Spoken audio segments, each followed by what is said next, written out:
How's everyone doing today? I'm Carmen with Carmen Johnston Gardens, and I've got Lainey with Thunderwood Farms. We are in Georgia, and we're talking about the 5, maybe 6, we think we may add another one, best ferns to plant in the fall. Lainey is a perennial grower, and she went to UGA, and she is one of the best, and she's filled with lots and lots of knowledge. This is her passion. So let's start off with one of our favorites, both of our favorites. This is Philipterus kunthii, which is Southern Riverwood. Some people call it Southern Shield. Both are, it's a common name, whatever you feel comfortable with. This is actually not an evergreen fern, but it's a great fern to plant in the fall versus planting in the spring, because it gives it time for the roots to really get established, and it won't require as much water. Okay. For you to put on it. It's still going to require water. But Right. shady spot, and it's just going to grow and colonize and make a nice big clump. Okay, so Southern Shield Fern. Or Southern Riverwood. Or Southern Riverwood. Yes. So, but us Southerners like to call it Southern Shield. But tell us what zones this grows in. That one for is all going of to our be listeners that are- cold hardy, probably top out at zone 7A, which would be 0 degrees. But Okay. south of that, Yeah. plant away. Now that doesn't mean you can't grow it, because this is only about 14 weeks of growth on here. So it can also be grown further north as an annual or as a container plant. But this you were telling me earlier that it gets about waist high eventually. Yes. So it gets probably a good 3 to 4 feet Yes. tall. It can get really tall, and it comes back every year, so it's Yes. a perennial. But I love the gorgeous color. Yes. I mean, It will, so if you put it in deeper shade, the foliage will get greener, like deeper green, but even, dark shade, this is still a really light, bright spot in the landscape that could draw out from the shade. And if you put it in a little more sun, be prepared to water a little bit more, be prepared for a few scorched leaves, but you will get a little bit limier. yeah, it's a really pretty, like you said, if you keep it in the sun, it's kind of like a lime green. Now, not full sun, No. right? Yeah. No, it's morning sun, late afternoon. If you could keep it out of the sun between, 11 and 3, when we really don't need to be in the sun either, right. it would do great. Okay, now I also like to use this in my containers. I actually have this planted in a container that sits next to our back door, and it just comes back every year. So I don't replant the container. It's super easy, very low maintenance, and this is one of my favorite go-to ferns. Absolutely. Because I love the structure, and I Yes. love the fronds, and it makes beautiful clippings for arrangements as well. It does. It's a great one. Southern Shield Fern. Okay, now this one. Ooh-wee! Look at this beautiful ribbon fern. Okay, you got to tell us the story about this one. Okay. We got a friend here visiting. This is Pteris cretica albolineata, otherwise known as ribbon break fern. And this is a variegated. They come in green as well. But these are so light and so shiny. They're only hardy to zone 8A. So Okay. you're looking at about 10 degrees, which we would probably freeze at that temperature. But they get really large. They can also be brought in as a houseplant, because traditionally this was grown as a houseplant. My grandmother always kept it. It was always really huge and aggressive, and I remember this plant from my childhood because it was always there. It got drug out in the summertime, it got brought in the winter, but it's so actually cold hardy here. So pretty. One of the reasons why I like to use this fern in the in container mixes and container gardens is because of the variegation. It's got that gorgeous light green center, and then the edges are a limey green, and I love the frond structure. So be sure, if you're listening to the podcast right now, be sure to check us out, Carmen Johnston Gardens on YouTube, and you can actually see this gorgeous look. They're phenomenal. But this is the ribbon fern. Yes. Okay, now another one of our top favorites, the autumn fern. Yes. Autumn fern. So autumn fern is Stroptrus erythrosora. It is probably one of the most used ferns in our landscapes because they're evergreen or semi-evergreen, depending on how far north you live, and they've got a really wide frond base, and they will get 3 to 4 foot tall, so they really fill in some space. They get their common name from the new growth, which brings these orangey bronze colors They actually usually put off more of those in the spring, but even this time of year, as the new fronds emerge, you'll get that really nice Gorgeous fall autumn colors. hue. Yes. It's a really pretty fall color, but this will actually go through the winter. Yes. And that's why I love to use it in a lot of our gardens. We like to create layers in the garden and use this one as a backdrop, and then layer some different things like Lenten roses and some other plants in front of it. Absolutely. It's a favorite go-to. It's an easy one if you're just getting started, and it's one you want in your garden if you're a longtime gardener as well. Yeah, Every garden needs it. Extremely traditional, definitely. Okay, another go-to is the holly ferns. Look at how gorgeous. These are the like a dark, well, it's like almost an emerald green. It is. And it's a nice shiny leaf. And Beautiful. they are also evergreen and will go through winter and make nice cuttings. They And do. my daughter says these look like fishtails to her. I don't know Oh, why. well, you know what? They kind of do look like fishtails. That's what she always says. She's like that fishtail. But this is Sertomium falcatum, which is the holly fern, and it is also very easy to grow. Mm-hmm. You would put it in the same kind of conditions that you would the autumn fern. And the great thing about all these ferns is like deer really do not like to eat them. So if you're looking for things that are deer resistant, these are definitely some Right. great go-tos. And now people will tell you that, well, they ate my fern. Well, if they get hungry enough, they will. You're right. They will eat. definitely But eat it. this is not going to be the first thing they go to. So if you're looking for winter interest in your garden, this is why we love to bring ferns in the garden. And tell us why fall is the best time to plant.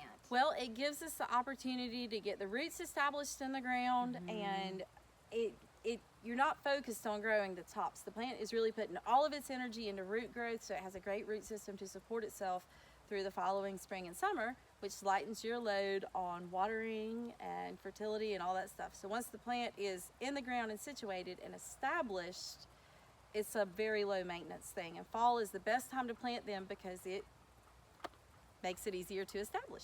Okay, so how do you fertilize your ferns? Like, what do you I know what we use, but I want to know, what does the expert use to fertilize, or what do you recommend? We use a very low fertility. Like a lot of times with ferns, the more you love them, the less they love you. Oh, okay. So if you're the gardener that doesn't like to give lots of love or give lots of attention, this sounds like this could be your kind of plant.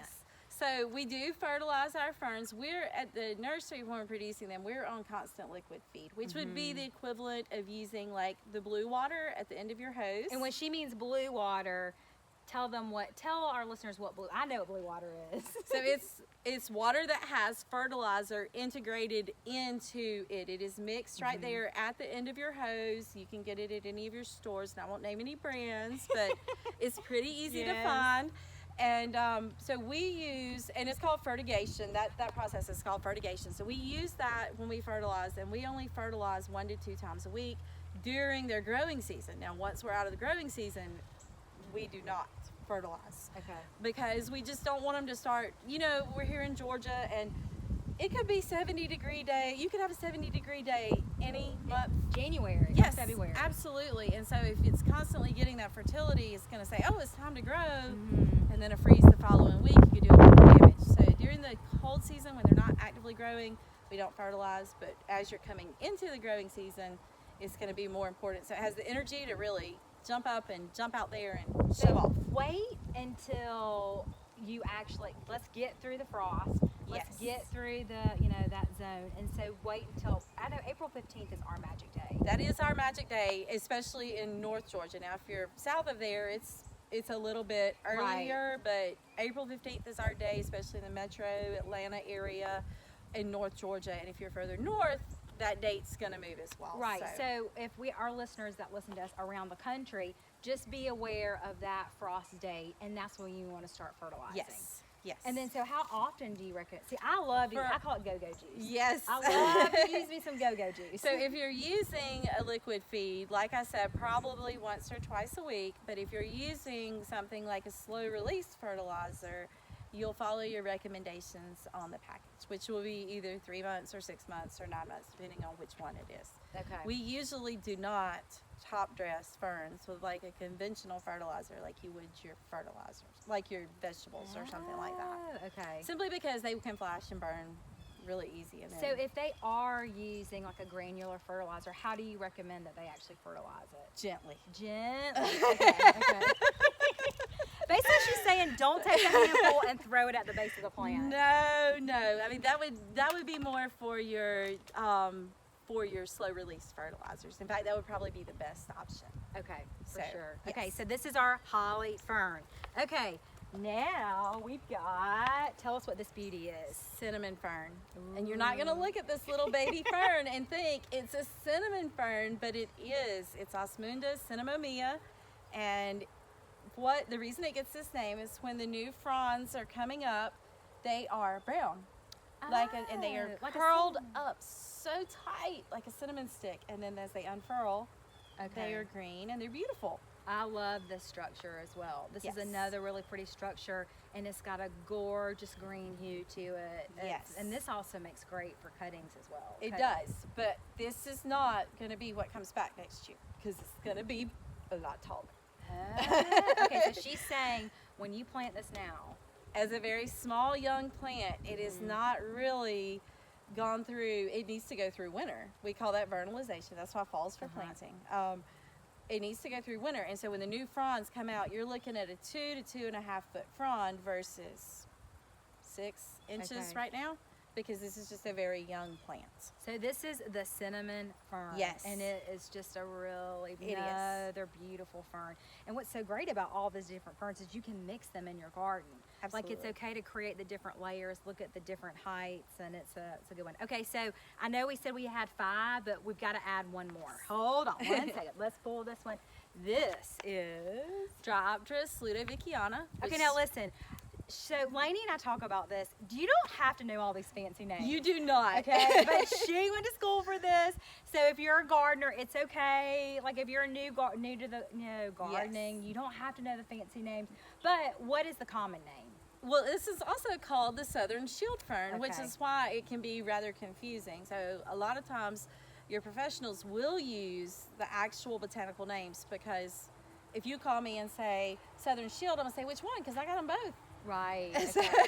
Which we order a lot. This is where we get Yes. a lot of our beautiful perennials from. So the other thing I would say, especially about the names, is just let her rip. Like, don't get hung up on how to pronounce it. Just let her rip and have fun with it, because the focus is not, it should not be stressing about how to say it. I always tell people, I'm like, listen, don't worry about the name. No. We're just focusing on making it grow in your garden and creating a beautiful place. That's And right. so- That's right. now, how tall will this one get? So in the this garden? is going to be very similar to your autumn fern. So Okay. it's going to mature. Now it takes a little time to get there. Most of the ferns do. So you're looking at about 3 foot or so, and the fronds are really long. And these have been out all summer long. So they are like, and summer has not ended here yet. We're still at 90 degrees.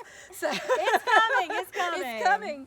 So these are, you will see as the summer goes on, in the early spring, these are really lustrous, dark, shiny green, but then as summer goes through and it gets more exposure and the leaves are starting to go into decline, they get this really pretty yellow chartreusey color on them as well. And they will also be evergreen or semi-evergreen. So in the winter time. yes. Now in February, with all of these ferns that are evergreen, January, February, sometimes in that kind of middle winter, you're going to start seeing the leaves kind of lay down a little bit and make room for the new growth that's coming right behind that. So do you recommend like clipping off all of the dead? See, I like to clip off the dead. What do you recommend? Well, in the nursery, we absolutely clip off the dead Yes. because we want it to be pretty, but it's not necessary. okay. But if you want it clipped off because it's an area that's like really highly visible, it doesn't hurt it. If it's kind of in the back, in the middle of a pile and it's hard to get to, just don't stress about it. Okay. Just have fun with it. But either one will work. There's a lot of different thoughts when it comes to gardening, like leave it so that it can go back into the soil, or remove it so that it looks nice, and just find a balance that works for you. Okay, I love that. Well, these are our top favorite ferns that we love to plant. Be sure to check out CarmenJohnstonGardens.com. We'll have all the information on our website, and be sure to check out our YouTube channel. And Lainey, thanks so much. You're welcome. We Thank appreciate you. it. Happy planting.